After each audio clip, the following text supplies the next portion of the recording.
Friends, today I am going to talk to you about a phrase which we use when we want to say regarding something or concerning something. The phrase is with dash to.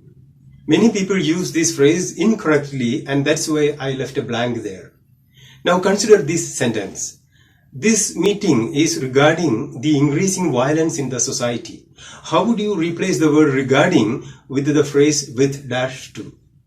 Many people would say this is a meeting with regards to the increasing violence in the society. Do you know the meaning of this sentence? It means this is a meeting conveying good wishes to the increasing violence in the society. See the big difference in the meaning. Why this happened? Because the word regards has the meaning good wishes or best wishes.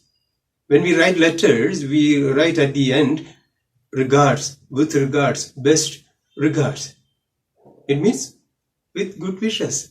So how do we put this sentence correctly? This is a meeting with regard to the increasing violence in the society. Now imagine you got a complaint from one of your customers and you are writing back to him or her.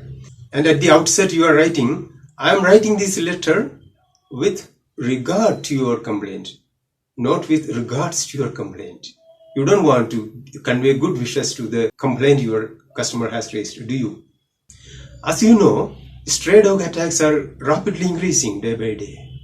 Don't you think that something needs to be done, not with regards to stray dog attacks, but with regard to stray dog attacks? Yes, we need to act immediately with regard to stray dog attacks. I have a homework for you. The doctor warned the parents with dash to the deteriorating health condition of their child. Deteriorating means worsening.